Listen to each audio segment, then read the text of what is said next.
নমস্কার, আমার ভুরিভোজ চ্যানেলে সকলকে স্বাগত জানাই। Welcome to my channel Bhuribhoj. আজকে বানাবো ডালিয়ার খিচুড়ি। তো প্রথমে কড়াই বসিয়ে দিয়েছি, কড়াইয়ের মধ্যে দিয়ে দিচ্ছি মুগের ডাল। মুগ ডালটাকে প্রথমে কড়াইতে হালকা লাল করে ভেজে নেব। যে পরিমাণ ডাল নেব সেই পরিমাণ কিন্তুই ডালিয়া নিতে হবে। প্রত্যেকটা খিচুড়ির একই নিয়ম, ডালের আর চালের পরিমাণ বা ডাল ডালিয়ার পরিমাণ সমানভাবে নিতে হয়, তবেই কিন্তু খিচুড়ির টেস্ট হয়। বসিয়ে দিয়েছি তেল, তেলের মধ্যে দিয়ে দিলাম ফোড়নে জিরে। এখানে কিছু সবজি কেটে রেখেছি, রান্না করতে করতে বলে দেবো সবজিগুলো কী। তেলের ওপর একটু হলুদ গুঁড়ো দিয়ে তেজপাতা দিয়ে দিলাম। এবার সমস্ত সবজিগুলো দিয়ে দিচ্ছি। এখানে সবজির মধ্যে গাটি কচু, সিম, আলু, গাজর, মটরশুঁটি, এই সমস্ত সবজিগুলো আর কুমড়ো, কাঁচা কুমড়ো আমি ব্যবহার করেছি। আর দিয়ে দিচ্ছি চেরা কাঁচা লঙ্কা। চাইলে আপনারা ফুলকপি বা আরও অন্য রকমের সবজি, মূলো টুলো এগুলো অ্যাড করতে পারেন। শীতের সবজি দিয়েও তৈরি করতে পারেন। সমস্ত সবজিগুলো দিয়ে নেড়েচেড়ে একটু ভেজে নিতে হবে।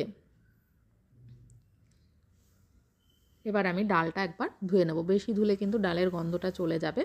এবার আমি এর মধ্যে দিয়ে দেব একটু লবণ। সবজিগুলো ভাজার সময় আমি দিয়ে দিচ্ছি লবণ। লবণটা মিশিয়ে নিয়ে সবজিটাকে 3-4 মিনিট মতন ভেজে নিতে হবে।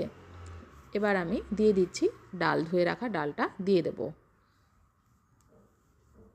এবার দিয়ে দেবো এর মধ্যে ধুয়ে রাখা ডালিয়াটা। ডাল আর ডালিয়ার পরিমাণ কিন্তু সমান নিতে হবে। 1 কাপ ডালিয়া নিলে 1 কাপ ডাল নিতে হবে। এবার ভালো করে মিক্স করে নিয়ে একটু নেড়েচেড়ে মিশিয়ে ভেজে নেব। এবার এর মধ্যে দিয়ে দিচ্ছি আরও একটু ডালিয়া বেঁচেছিল, সেটাও দিয়ে দিলাম। দিয়ে একটু 3-4 মিনিট মতন নেড়েচেড়ে নিতে হবে। তারপরে এর মধ্যে আমি একে একে সমস্ত মশলাগুলো রেডি করব। এবার দিয়ে দিলাম একটু লঙ্কা গুঁড়ো আর দিয়ে দিচ্ছি একটু জিরে গুঁড়ো। এটাকেও মিক্সড করে নেব। নিরামিষ দিনে এরকম একটা রেসিপি, প্রোটিন সমৃদ্ধ রেসিপি, ভীষণই টেস্টি। যারা একদম নিরামিষ খান, সম্পূর্ণ মাছ মাংস খান না, তাদের জন্য কিন্তু একটা পারফেক্ট রেসিপি এবং ভীষণ টেস্ট হয় এভাবে তৈরি করলে। অবশ্যই আমি যেভাবে বানাচ্ছি এইভাবে তৈরি করে দেখবেন, অসাধারণ হবে খেতে। এইবার এটাকে সেদ্ধ করে নেব। এর মধ্যে কিন্তু আরও একটা স্পেশাল মশলা পড়বে, সেটা আমি একদম লাস্টের দিকে ব্যবহার করব। বেশ খানিকটা জল দিয়ে দিলাম ডালিয়া সেদ্ধ হতে। 10 থেকে 15 মিনিট মতন সময় লাগবে। ততক্ষণ আমি একটা মশলা তৈরি করে নিচ্ছি। এখানে 5 ফোড়ন নিয়ে নিয়েছি। 5 ফোড়নটাকে একটু ভেজে নেব কড়াইতে। হালকা একটু গন্ধ আসলে এটা গ্যাসটা অফ করে কিন্তু ঝটপট ঢেলে নিতে হবে। এখানে নিয়েছি 1/2 ইঞ্চির মতন আদা। ভেজে রাখা 5 ফোড়নটা আর আদাটা একসাথে থেতো করে নিতে হবে।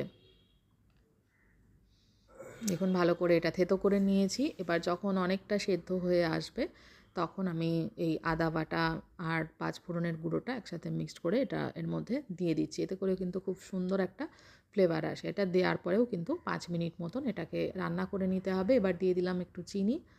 ভালো করে মিক্সড করে নিচ্ছি। মিক্স করে আরও 3-4 মিনিট মতন ফুটিয়ে নেব। দারুণ টেস্ট হয় এইভাবে। আদার ফ্লেভারটা আর 5 ফোড়নের ফ্লেভার একসাথে মিলে খিচুড়িতে কিন্তু অসাধারণ একটা টেস্ট তৈরি করে। অবশ্যই এইভাবে তৈরি করে দেখবেন। আর ভালো লাগলে আমার চ্যানেলটাকে সাবস্ক্রাইব করতে ভুলবেন না। এবার শেষে নামানোর আগে দিয়ে দেবো একটু ঘি।